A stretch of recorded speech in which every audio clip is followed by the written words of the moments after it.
మళ్ళీ రిజర్వేషన్ ఉన్న వాళ్ళకి, ఎస్సీ వాళ్ళకు, ఎస్టీ వాళ్ళకు, మైనార్టీ వాళ్ళకు 12,500 వరకు రుసుము ఉంటుంది. కాబట్టి ఇలా రుసుములతో పాటు మనందరం కూడా ఓటు హక్కు అనేది వినియోగించుకోవాలి. ఇప్పుడు ఎన్నికల్లో ప్రధానంగా 250 నుంచి 25,000 వరకు రుసుము పెంచింది ఎన్నికల్లో నామినేషన్ చేయాలని.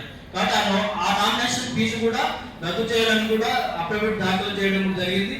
కాబట్టి ఇవన్నీ కూడా మనందరం దృష్టిలో పెట్టుకొని మన యొక్క ప్రజా సమస్యల పైన ఎవరైతే పోరాటం చేస్తారో, ప్రజలకు సేవ చేస్తారో వాళ్ళకు మాత్రమే ఓటు హక్కు వేయాలి.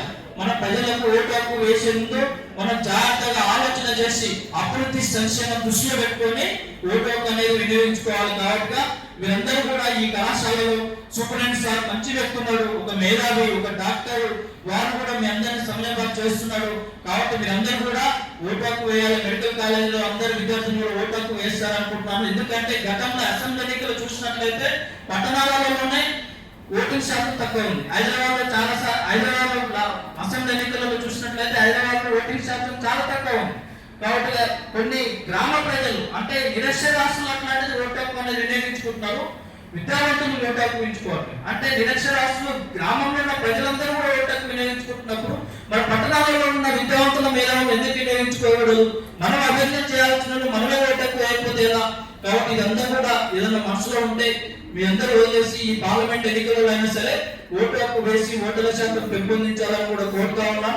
ఎందుకంటే ఈ కార్యక్రమానికి సమాచార పరిరక్షణ సమితి ఎలక్షన్ వాచ్ కమిటీ ఆధ్వర్యంలో కూడా అడగగానే అనుమతించినందుకు డాక్టర్ లూథర్ సార్ గారికి, అదేవిధంగా మీడియా మిత్రులకు ఇది విస్తృతంగా విజ్ఞప్తి, మీడియా మిత్రులకి ప్రతి విస్తృతంగా ప్రచారం చేయాల్సిన బాధ్యత మన అందరిపై ఉంది. కాబట్టి మీడియా మిత్రులు కూడా విస్తృతంగా ప్రచారం చేయాలి. అదేవిధంగా ఈ కళాశాల వైస్ ప్రిన్సిపల్ రంగారెడ్డి సార్, అదేవిధంగా మా తెలంగాణ, మరి ముఖ్యంగా మేమందరి మహిళమని తెలంగాణ రాష్ట్ర కన్వీనర్ మరి అడ్వకేట్ కండవేల విషయాల గారు, వారు మౌనంగా ఉంటారు, మాటలతో కాదు శేషంతో చేసి చూపిస్తారు. వారు కూడా చాలా మేధావి, చిన్న వయసులోనే దాదాపు అడ్వకేట్ అయి హైకోర్టులో ప్రాక్టీస్ చేస్తూ ఉన్నారు. వారు కూడా స్వాగతం సుస్వాగతం.